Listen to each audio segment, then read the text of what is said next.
Welcome to Run With It, BC's only running fitness and health show. On this month's episode, we're in conversation with Matt Hill, co-founder of Run for One Planet, and he shares some tips on how we can save the planet.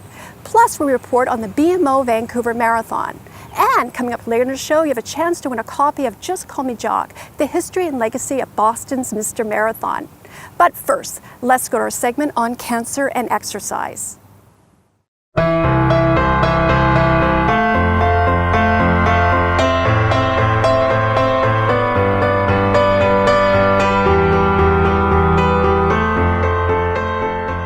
Joining me are two special guests. My first guest is international recording artist Biff Naked. She's an author, a humanitarian, and a breast cancer survivor. My second guest is Dr. Sharon Gurm, a naturopathic doctor from Port Moody Health, whose primary focus is integrative cancer care.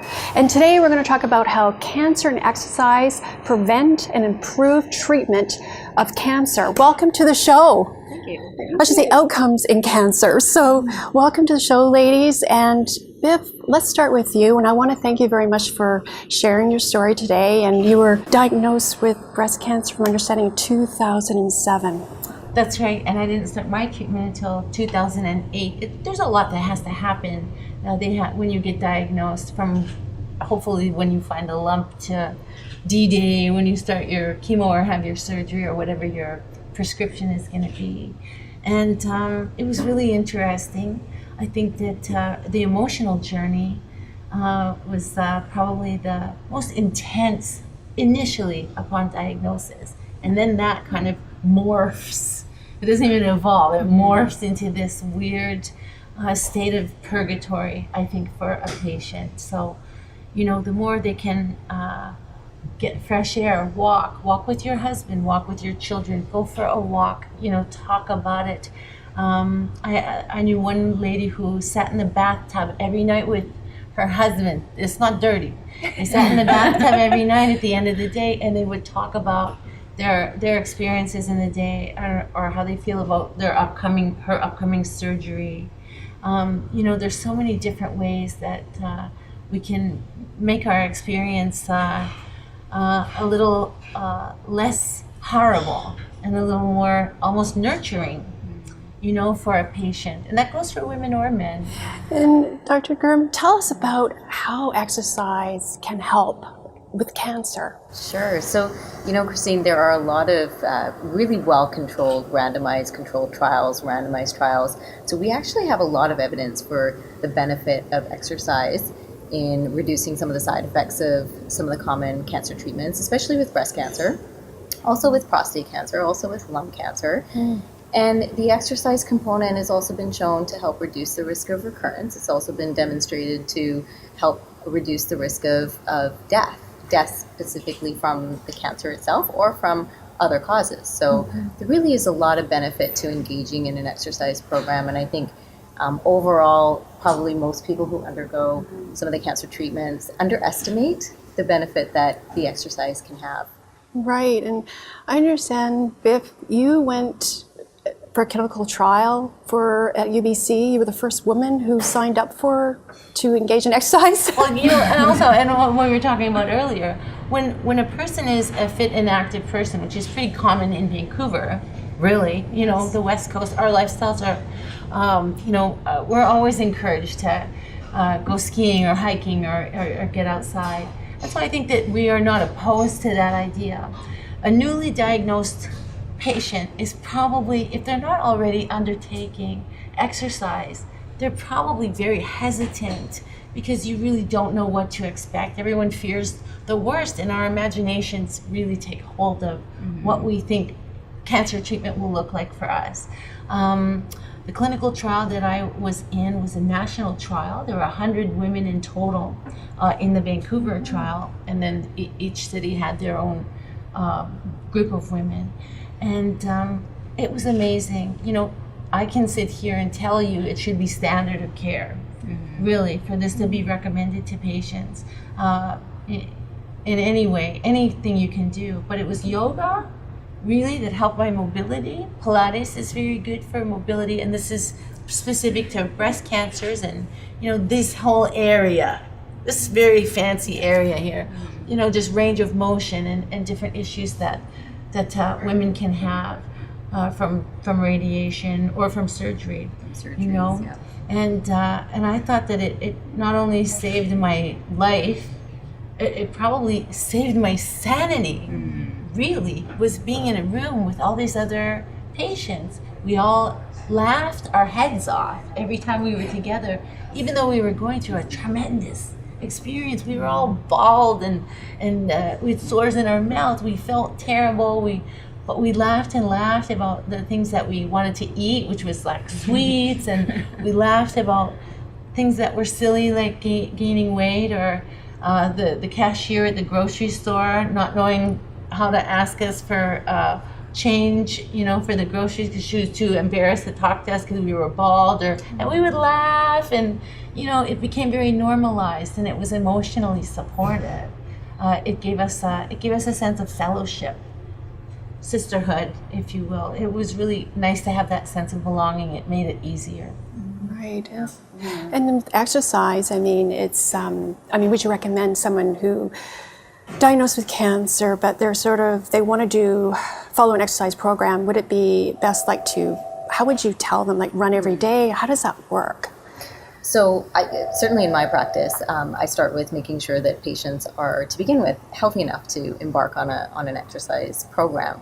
And then I start with, okay, so have you been sedentary previous to this exercise program or starting this exercise program? Because if you've been sedentary, we really need to take a stepwise approach to get them accustomed to exercise. And so that might mean just getting out and doing some walking and getting outside and experiencing, as you mentioned, Biff, some of the psychological benefits of exercise and doing it with a partner and or a walking group, and just really understanding that exercise, and I try not to even use that word exercise, but rather just movement therapy, just getting out, being physically active, because exercise sometimes has this negative connotation to it. So I think choosing the language can really help direct the patients to be more motivated in making that behavior change or that lifestyle change.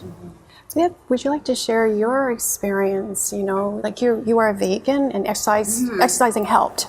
Definitely. And when I started, I was a raw food vegan, and that was really an accident because I just didn't, we were on tour so much, I didn't have access to, vegan pasta. I didn't have access to these things, and I wasn't going to ask somebody to go get something for just me when my whole band is eating pizza and chicken wings. So forget it. I'll just eat a banana or a cucumber or whatever that is. And so that's kind of how that started. But once I was at home, staying put, not on tour, and going through what would turn out to be with Herceptin and chemotherapy, it would turn out to be 17 rounds. So that was about 18 months. And I found that I wanted stuff like rice, which I didn't eat normally. I wanted chickpeas, which are sometimes from a can because I'm too lazy to soak them. And that's not a raw food. So, I was like, oh, well, sue me. And so then I would eat stuff like that. I gained weight very quickly. Out of all the women that I volunteer with, I mean, if you get someone who is orthorexic, an over-exerciser, or bulimic, they are still going to have those issues even though they're diagnosed with cancer. Cancer is not going to be the most prominent thing in their mind, believe it, because that's the truth with everybody. The stressors and the different things that you already have, you still have all those things, even though you're now going through cancer treatment. So it really does compound. So to be able to eat healthy, mindfully, more healthily, and integrate exercise, you're going to be able to navigate all of those different issues and anxieties for yourself. And Dr. Gurm, what's some food choices would you recommend? Specific food choices. So, I encourage my patients to find a diet that we can stick with that's sustainable. And I think that's really important is, it certainly doesn't help to engage in a diet that's just going to be sort of temporary, right? Like we were talking about this earlier, how a lot of women might, or men, as they go through the cancer diagnosis, as they're going through that process, they might be really strict with their diet and make really good choices only to, after treatment, let all that go. And that doesn't serve anybody. And in fact, that makes the outcomes worse. So we want to make sure that diet is going to be sustainable. I encourage patients to focus on a low glycemic diet. So what that means is having a diet that's really balanced in the right types of carbohydrates, proteins, and fats. So I'm not restricting fats, making sure, in fact, that patients are consuming enough healthy fats. That's certainly a goal. Good quality protein, and good choices when it comes to the carbohydrates, so that they're not, so focused, or they're not over-consuming the refined carbohydrates, right? And if you eat that way, if you eat this type of low glycemic diet, studies have shown that blood sugar is more balanced throughout the day, which has tremendous benefits, because especially some of these hormone-driven cancers are also insulin-driven cancers. They're very sensitive to the perturbations in blood glucose levels. The growth factors associated with insulin affect the outcomes when it comes to breast cancer, prostate cancer, other types of cancers. And so controlling, or being able to manage those insulin levels, those blood glucose levels through diet and exercise become paramount in reducing the risk of recurrence and primary prevention, secondary prevention, overall survival. As Viv said, patients are living longer. So it's not just about preventing the cancer recurrence anymore. It's not just about preventing death from that cancer. It's about overall mortality. Well, ladies, we're going to have to do a part 2. Great information about exercise and how exercise can help your cancer treatment and prevent and improve cancer treatment, I should say. And I want to thank you very much, both of you. So will you come back? Yeah, part 2? Absolutely. So much fun. Yes. And we'll be right back after this break.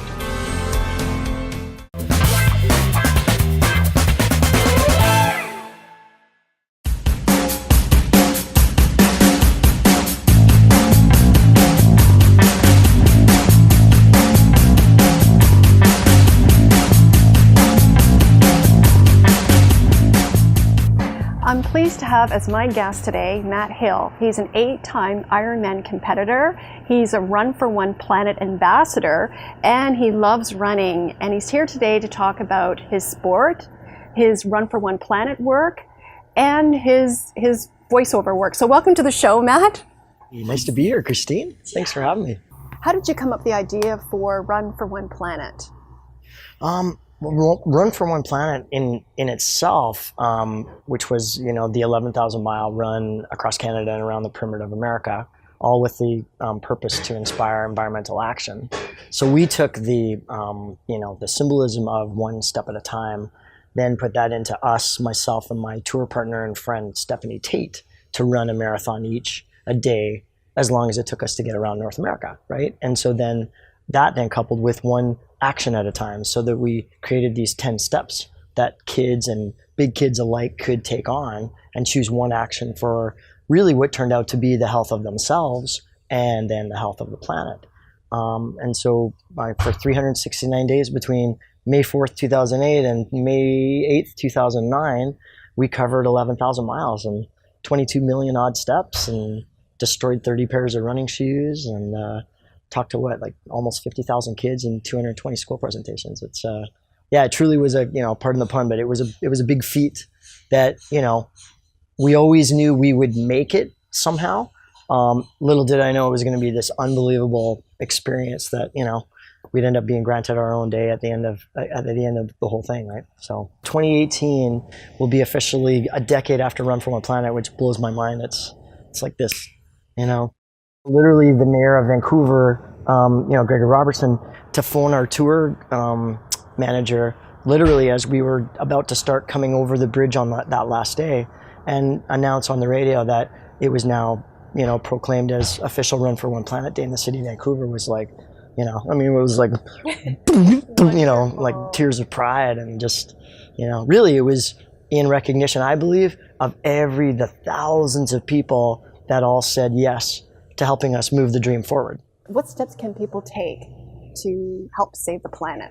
Good question, Christine. Well, if they want to go to runforoneplanet.org, there's a list of 10 simple steps that we put together. So things like turning off the lights when you leave a room or your office or a building, turning off the water when you're washing your hands or brushing your teeth, and turning off your car when you're waiting for your kids or everyone else that's waiting for a light or something. Choose to walk or run or ride your bike, and really simple things that we thought, okay, if we can run this message around the continent, connect with as many people as we can, and not say do all 10 all at once, Just say, okay, here's 10. So just pick one and do that one thing so that you feel so good about yourself.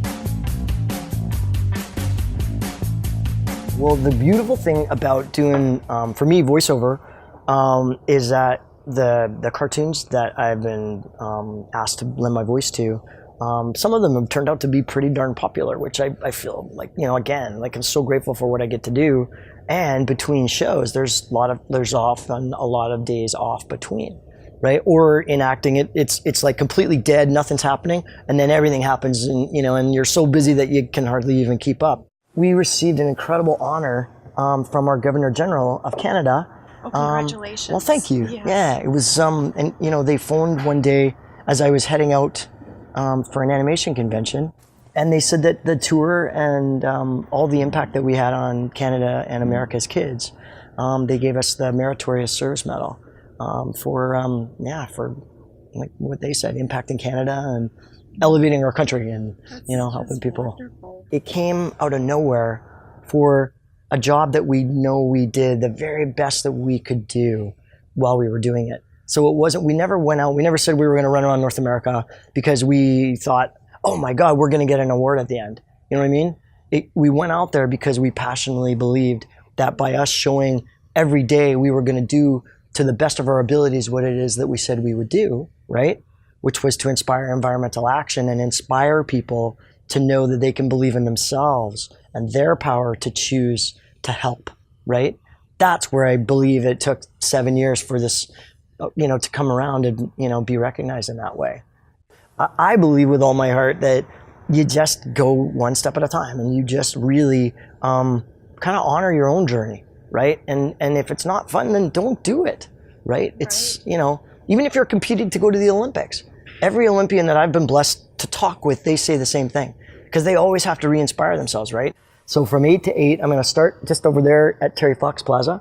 And then 8 p.m. I'll finish at Terry Fox Plaza, and I'm going to be tweeting all day and Instagram and just connecting with as many people to come and run with me and come and hang out and really just know that for me it's a day of celebration. Say receiving the honor for our own day for our tour, but really it's in the spirit of my hero Terry Fox that really he changed my life. I mean watching him at the age of 10.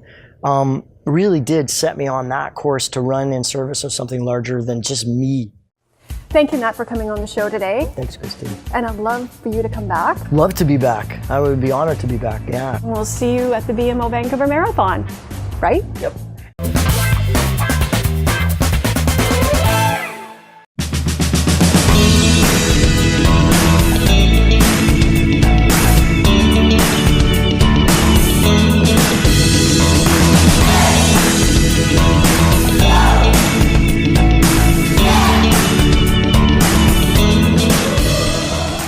Hi, Christine. Hi, Matt. No predicted time today. Just, I think more, for me, it's more it's more to just have fun and celebrate being alive and celebrate being here and, it's, and our city. I mean, look at this. This is magic.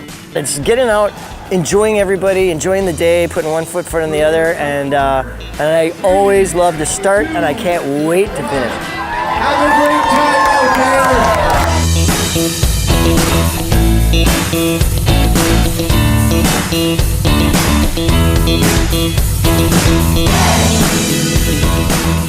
I'm here at the finish line at the BMO Vancouver Marathon, and the weather is perfect for running conditions, and all runners are coming through, all levels of abilities. We have the 8K, the full, and the half marathon.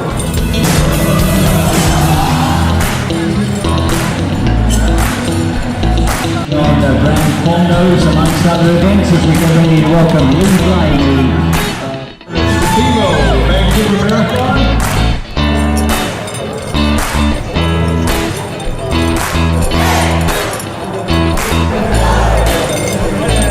It was fun. It was lots of fun. So well organized. Yeah, so it's nice if you've done the half and the full before, to be able to do the last leg on fresh legs, felt good.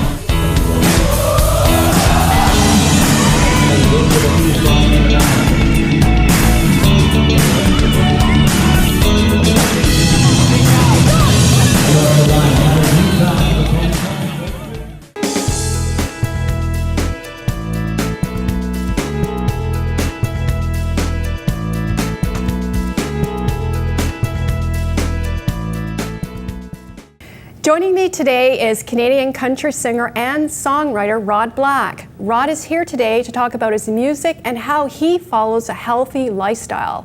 Welcome to the show, Rod. Thank you for having me. Yeah, so how do you maintain a healthy lifestyle? I know you travel a lot, so how do you do it? Well, believe it or not, we're up at around 6:30 every morning, sometimes earlier if we're doing radio, and it's straight to a really good breakfast to start off with. Lots of fruit, get their hard-boiled eggs and all that. Every hotel usually has a good breakfast, and then straight to the gym, and then you start your day. Mm-hmm. And what about water? You drink lots of water, right? Lots of water. That's just lots of water. Definitely with lemon, for sure. That's a big thing for me. And believe it or not, I'll have my cinnamon and my honey. It's like really? breakfast. Oh yeah, like a little scoop of whatever, a spoon or whatever. Put some cinnamon in it, and I'll start my day along with my breakfast with that. So it's really important, like your passion is music, but in order for you to be successful to be more successful is to follow a healthy lifestyle, right? And eating healthy and also working out. Now I understand you run. Well, yeah, in some areas it's a little harder, you know what I mean? Depending on, depending on how much time you have too. But yeah, I try to run as much as I possibly can. Yes, and what about working out at the gym when you're on the road? Because you can fit that in, right? When you're usually the hotels will have a good gym, and if they don't, then there's always one that's close by, and you can get over there, at least get an hour in. Right, and like for tips for people, like it's just about making that time, right? That goal. So you said you get up at 6:30 in the morning, right? And you start your day. And but what about shopping for groceries? I mean, that's a good idea as well. Oh, well, yeah, and I think we were talking about this earlier, is we always have a cooler. So I'll always have steamed chicken. We'll have our, some vegetables, or your broccoli, that, we definitely have the grapes, bananas. And so we're always like rolling through town, grabbing some groceries, and we always have that in the cooler. Because sometimes you're just like, you're hungry and it's like you're traveling. And you don't want to stop off at the gas station and get, whatever they have to offer, and it's usually not the best healthy choice, right? So, I mean, it takes a lot of energy to be fit, and when you're performing, right? Because you play the guitar, you're singing a lot, so you need that energy. Yeah. So definitely. And do you have a favorite dish? Yeah, well, it all boils down to I love the mixed greens with the steamed chicken. I love spice, so any kind of hot sauce, we'll add it to it. And I always put honey. I will always put honey with it. Doesn't matter if it's spicy or whatever the case is, Frank's Hot or whatever what I'm using. But I'll always add a little bit of sweet to it as well. No, I love your song "Miles to Go." It reminds me of running. The marathon. Yeah. You got 10 miles to go. So tell us about that song. Well, it's kind of funny how that is. I spent a lot of time in White Rock. And a good friend of mine, Gene Greenwood, who's got Farty Puppy Productions and a bunch of TV outlets, he wanted to do this video. And it was a very random thing. We brought out the drone and we went on the White Rock and the beach. It was a beautiful day. And it just kind of happened. And it was natural. You know what I mean? I'm a big sevens person. So at the end, in the beginning, you see a train and it's got the sevens on it. You know what I mean? It was just one of those magical things. And the song's all about, setting goals for yourself and believing in yourself. If times are tough, you still gotta get up in the morning and you gotta believe in yourself. And that's what the song's all about. So I'm glad that you've taken the time. Because it's miles to go. And right now you are living in Nashville. I'm all over here. the map. I'm really, you have to maintain a healthy lifestyle. Yeah. Yes. Yeah. Lots of flights and lots of long hours and all that kind of stuff. So basically back and forth. But my home will be Nashville. Yeah, primarily. Yeah. So tell us, what's next for you. Right now you are writing and producing, right? Recording your own songs. Yeah, I'm working on some stuff right now. I'll be here for about a month and a half. And then I'll be down in Nashville for some shows, and then I'm back up here for CannaFest, big classic rock festival in Grand Forks, August 10th. Very excited about that. I'm the only country artist on a classic rock, so we're opening for April Wine, which is great. I'm a big April Wine fan, so to be a part of that is going to be great. And then we'll do a couple little shows while I'm here, and then I'll fly back and continue on. That's wonderful. And so if you have a cold or coming on with a cold, what would you suggest for other musicians out there? Okay, I have this thing, and it's not for everybody. Fisherman Friends. Okay. I love the Fisherman Friends, and always, like I said, the honey is a key for me. Yes. The lemon in the water, always, and actually even a little bit of cucumber slice is always good too. You know, and again, I know it's easy to say sleep, but when it's hard to do, you know, just I don't really do the typical cough medicine. No. You know, But Buckley's water, if I really have to. lemon, Yeah. and honey Yeah. are really good Yeah, exactly. aids to keep your... Yeah. Steamy showers, really, that's a kind of a thing before I sing. I'll steam up the bathroom really, really well, and I'll do my vocal warm up in there. So if I'm a little under the weather or whatever, I'm just like, you know, constantly, and then of course, always drinking as much water as possible. Water, yes. Yep. And well, I want to thank you very much for coming on the show. And thank you for taking the time. if people want to check you out, where can they go? You can check out rodblackmusic.com, and you know, the Twitter and Instagram. It's all Rod Black Music, and yeah, I just appreciate you guys, you know, taking the time as always. Thanks for coming, and we'll be right back after this break.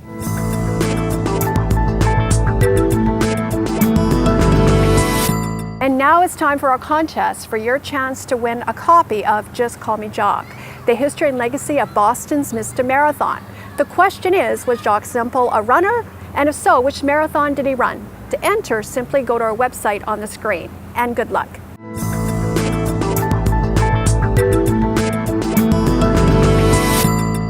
Thanks for watching. If you have a question or comment about today's show, go to our website on the screen. For past episodes, go to our YouTube channel.